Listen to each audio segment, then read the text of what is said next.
Yeah. So guys, like, subscribe, and share the video. Right? Thank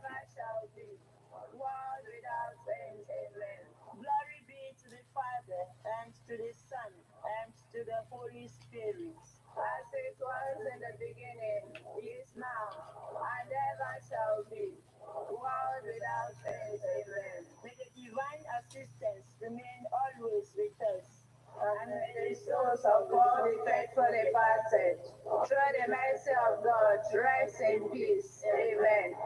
And the Lord be with you. May Almighty God bless you. In the name of the Father, and of the Son, and of the Holy Spirit.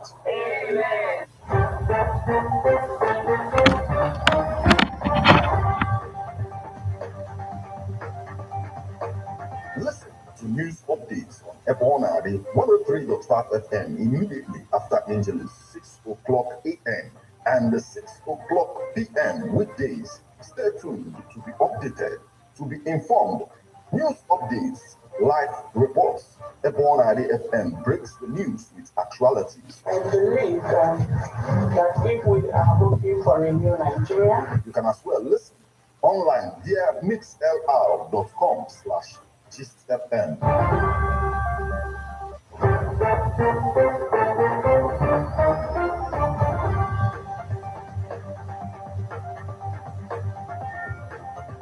Good morning and welcome to Ebonade 103.5 FM news update today, Tuesday, the 21st day of March 2023.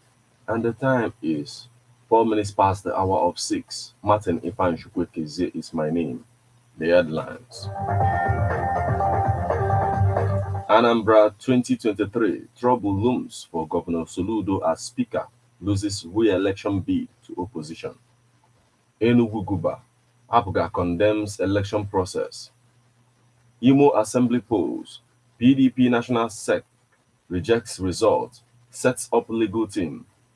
Rivers PDP blasts opposition parties for governorship election results.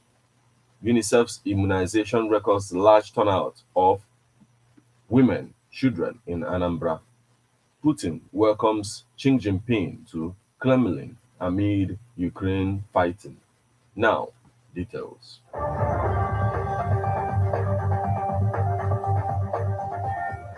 Anambra 2023, trouble looms for Governor Soludo as Speaker, loses re-election bid to opposition. The Speaker of Anambra State Parliament, Uchenna Okafor, has lost his third-term re-election bid to the candidate of the People's Democratic Party (PDP), Abuchi Bernard Udemezue, for the Ayamelum State constituency. As reported by newsmen, the returning officer of the Independent National Electoral Commission (INEC), Prof. George Onwudiwe, said the PDP candidate polled 12,993 votes to defeat Okafor, who contested on the platform of the All Progressive Grand Alliance with 11,445 votes. Uchenna Okafor was seeking a third-term stint in the Anambra House of Assembly before he was upset by his PDP counterpart. The deputy majority leader in the state parliament and candidate of the APGA for Urumba North, Emeka Ofoka, also lost in his second-term re-election bid to the candidate of the Labour Party, Paul Obu. Obu scored 10,212 votes against Afoka's 7,675 votes. Enugu Guba, APGA condemns election process. The chairman of the All Progressive Grand Alliance, APGA, in Enugu State, Ndubisi Eneshi Onyia, has expressed dissatisfaction over the conduct of the last Saturday's governorship election in the state. The party's chairman also alleged the official of Independent National Electoral Commission (INEC) of bias in the conduct of the election. Eneshi Onyia made the allegation in a statement made available to journalists on Monday.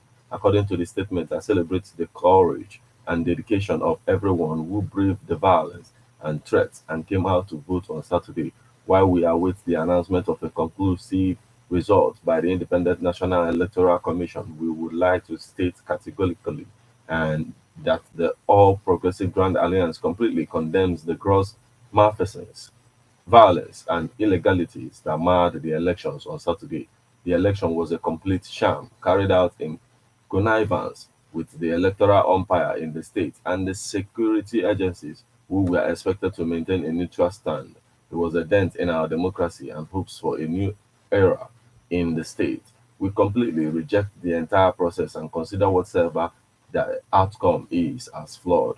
We commiserate with everyone who was hurt physically and celebrate those who remain adamant in the pursuit of justice and fairness. When a conclusive result is announced, we will make our full position and next steps known, he declared.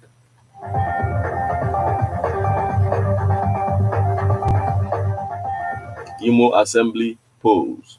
PDP National Secretary rejects results, sets up legal team.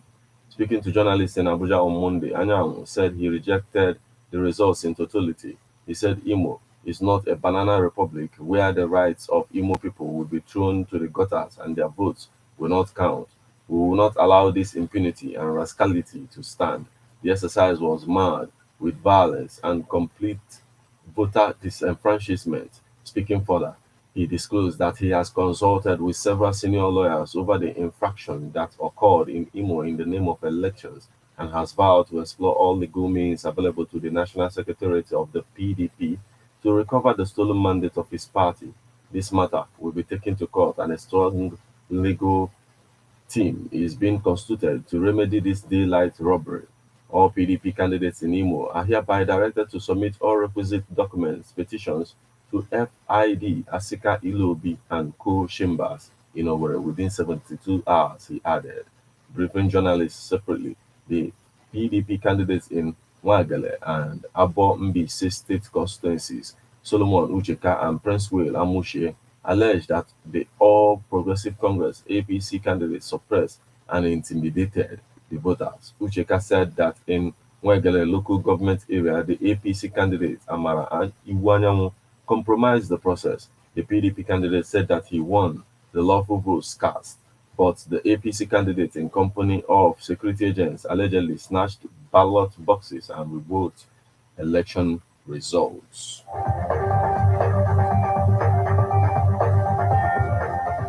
Rivers PDP blasts opposition parties for governorship election results. The People's Democratic Party (PDP) has slammed opposition parties in Rivers State for disputing election results collated so far by the Independent National Electoral Commission (INEC) in the state. The PDP had maintained a healthy lead in 17 out of the 23 local government areas collated so far by the INEC in Rivers State. The All Progressive Congress (APC) followed in second position, while the Social Democratic Party (SDP) and the Labour Party are in third and fourth positions, respectively. In a statement issued by the Director of Publicity and Communications in the Rivers PDP Campaign Council, Wonna Nwoke, the party insisted that the results uploaded on the INEC Results Viewing Portal (IREV) during the governorship election were a reflection of the wishes of the state residents. The party described the opposition parties as lazy whalers. The statement read, "The results uploaded by INEC remain a true reflection of what transpired in the field regardless of the hue and cry of the opposition. What has transpired is evidence of the friendly bond that the PDP has cultivated over the years with the people and the proof of the heartwarming decision made by the people to deliver victory to the PDP. Most of the governorship candidates whose agents appeared at the State Collation Center were simply there after losing hopelessly in the field to curry the attention of TV viewers and the press. Their cries are the cries of the indolent. While good men and women toiled day and night to guarantee victory, the principals labored lazily, hoping that wishes would become horses. We want to place on record the fact that their agents at the unit, ward, and local government levels did not raise objections when the results were counted. Suddenly, these choristers emerged at the State Collation Center and turned themselves into disgusting whalers. We are not surprised by the dress rehearsal that has been presented to the public, knowing that they would never win. They set out from day one to discredit the electoral processes set out by law for the purpose of organizing free and fair elections, claiming they were skewed in favor of the PDP. Given the outcome of the election in the areas where results have been released, there is no doubt in our mind that the Rivers people in whose hands absolute power resides fully accepted Sir Similaye Fubara and all the PDP candidates, the statement reads.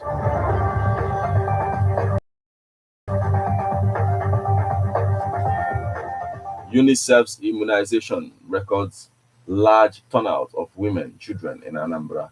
United Nations Children's Fund (UNICEF) has begun free medical health care outreach for women and children in 7 local governments ravaged by 2022 flood in Anambra State. There was large turnout of women and children at Oboko in Obaru local government, one of the centers for the 5-day outreach where COVID-19 vaccine and immunization will be administered to the beneficiaries. Local immunization officer for Obaru, Mrs. Chukuneke Modesta, addressing reporters, attributed the mass number recorded at the center to aggressive sense are here to receive the medical services. Besides, we have enough vaccines that can take care of 2,000 children.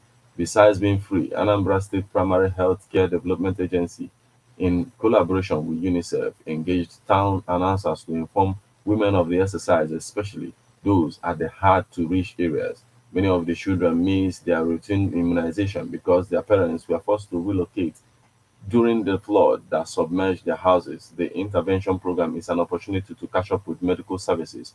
Appreciating UNICEF for the gesture, Chukuneke, however, identified accessibility to hard-to-reach areas of the local government as one of the major challenges affecting the exercise. One of the challenges we have is that some of the communities are difficult to access, being a riverine area. The terrain is so bad that even motorcycles cannot get to some places except you trek. But we must take the program to those areas within the period of this outreach because we notice that many mothers have missed their children's routine immunization, she said. Now we move over to the foreign scene. Putin welcomes China Xi Jinping to Kremlin amid Ukraine fighting. Russian President Vladimir Putin has warmly welcomed Chinese leader Xi Jinping to Kremlin, sending a powerful message to Western leaders that their efforts to isolate Moscow over the fighting in Ukraine have fallen short. Xi Jinping's trip, his first abroad since his re-election earlier this month, showed off Beijing's new diplomatic swagger and gave a political lift to Putin just days after an international arrest warrant was issued for the Kremlin leader on war crimes charges related to Ukraine. The two major powers have described Xi Jinping's 3-day trip as an opportunity to deepen their no-limits friendship. China looks to Russia as a source of oil and gas for its energy-hungry economy and as a partner in standing up to what both see as US aggression, domination of global affairs, and unfair punishment for their human rights records. The two countries, among the 5 UN Security Council permanent members, also have held joint military drills, and US officials have picked up indications China is considering supplying Russia with weapons for its fight in Ukraine, but have seen no evidence they have actually done so. They smiled and shook hands before sitting down and making brief statements at the start of their meeting in the Kremlin, calling each other their friend and exchanging compliments. Putin congratulated Xi Jinping on his re-election and voiced hope for building even stronger ties. China has made a colossal leap ahead in its development in recent years, Putin said, adding that it's causing genuine interest all around the world and we even feel a bit envious as Xi Jinping smiled. He welcomed China's proposal for a political settlement in Ukraine and noted Russia is open for talks. We will discuss all those issues, including your initiative that we highly respect, Putin said. Our cooperation in the international arena undoubtedly helps strengthen the basic principles of the global order and multipolarity. Moscow and Beijing share a cause. Both countries have accused Washington of trying to isolate them and hold back their development as they challenge it for regional and global leadership. This is where we draw the curtain on news updates on Ebona at the 103.5 FM. But before we leave, a quick look at the headlines.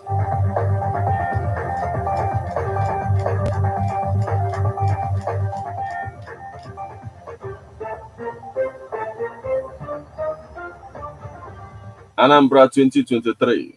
Trouble looms for Governor Soludo as Speaker loses re-election bid to opposition. Enugu Guba. APGA condemns election process. Imo Assembly polls.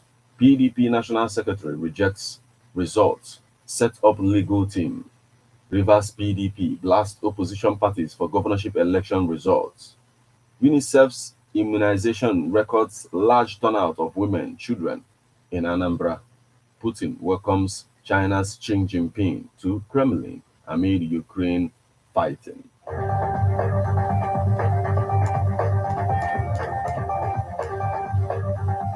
You just listened to news updates on Ebona, the 103.5 FM. News produced and read by Martin Ifeanyi Ekezi.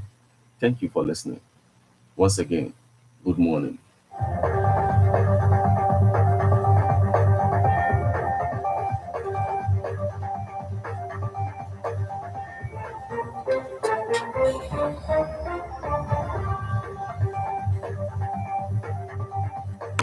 Listen to news updates on Ebona, the 103.5 FM immediately after Angeles, 6 o'clock a.m.